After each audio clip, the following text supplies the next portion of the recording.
તો સમાચારોમાં આગળ વાત કરીએ તો અમદાવાદની વિમાન દુર્ઘટના બાદ વિમાનો બનાવતી બોઈંગ કંપનીની કાર્યક્ષમતા સામે સવાલ ઊભા થયા છે। આ કંપની એક સમયે ઉડ્ડયન ક્ષેત્રે ખૂબ જ વિશ્વાસપાત્ર ગણાતી, પરંતુ આંકડાઓ દર્શાવે છે કે છેલ્લા 10 વર્ષમાં સૌથી વધુ બોઈંગના વિમાનો દુર્ઘટનાગ્રસ્ત બન્યા છે। અમદાવાદની વિમાન દુર્ઘટના પછી વિમાનો બનાવતી બોઈંગ કંપની સવાલોના ઘેરામાં છે। એક સમયે વિશ્વની સૌથી વિશ્વસનીય ઉડ્ડયન કંપની બોઈંગ હવે હવાઈ મુસાફરીમાં ભયનું બીજું નામ બની ગઈ છે। એક દાયકામાં વિશ્વભરમાં વિવિધ વિમાન અકસ્માતોમાં 2996 લોકોના મોત નિપજ્યા છે, જેમાંથી લગભગ અડધા બોઈંગ વિમાનથી થયા છે। છેલ્લા 10 વર્ષની અંદર ભારતમાં 2 મોટા ઘાતક વિમાન અકસ્માતો થયા અને બંને વિમાનો બોઈંગ કંપનીના હતા।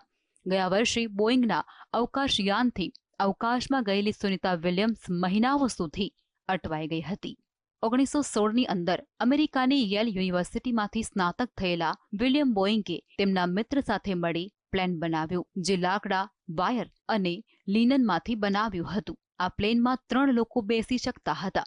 આ પ્લેન એક દિવસમાં 492 કિલોમીટર ઉડ્યું હતું, જે તે સમયે એક રેકોર્ડ હતો। તે જ વર્ષે વિલિયમ બોઈંગે પેસિફિક એરો પ્રોડક્ટ કંપનીની રચના કરી, જેનું નામ બદલી અને બીજા વર્ષે બોઈંગ એરપ્લેન કંપની રાખવામાં આવ્યું।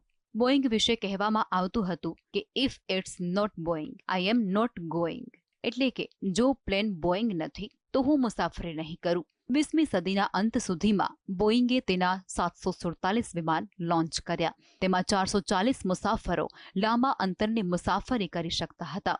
1997માં બોઈંગે મેકડોનેલ ડગલાસ કંપનીને હસ્તગત કરી, અને જે તેના પતનનું કારણ બન્યું। બીજી બાજુ એરબસ કંપની સામે સ્પર્ધામાં ટકી રહેવાનો પડકાર હતો। 2010માં જ્યારે એરબેઝે નિયો A320 વિમાન લોન્ચ કર્યું, ત્યારે બોઈંગે પણ ઉતાવળમાં 737 મેક્સ બનાવવાનું શરૂ કર્યું।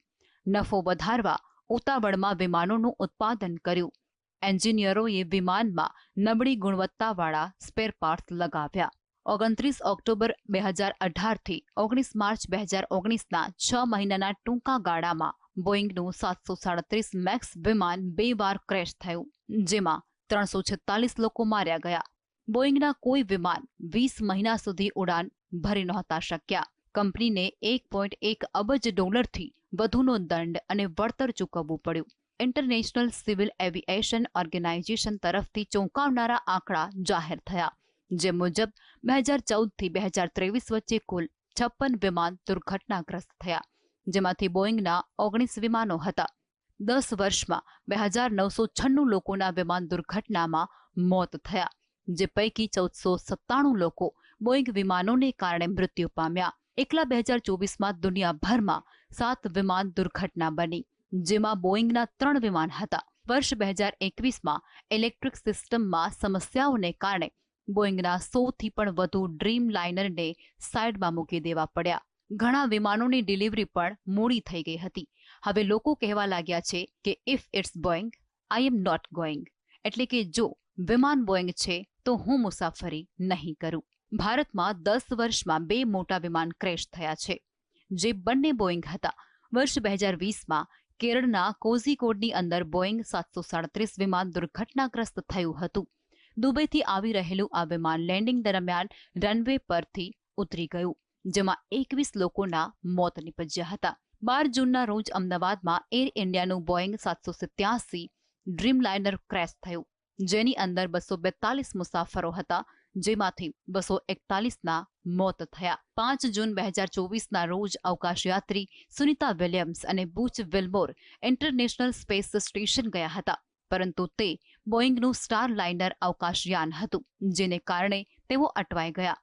માત્ર 8 દિવસ રોકાવા ગયા હતા, પરંતુ 9 મહિના રોકાવવું પડ્યું। આમ બોઈંગનો ઇતિહાસ ભલે સોનેરી રહ્યો, પરંતુ વર્તમાન વિવાદોથી ભરેલો છે। Bureau report, GSTV।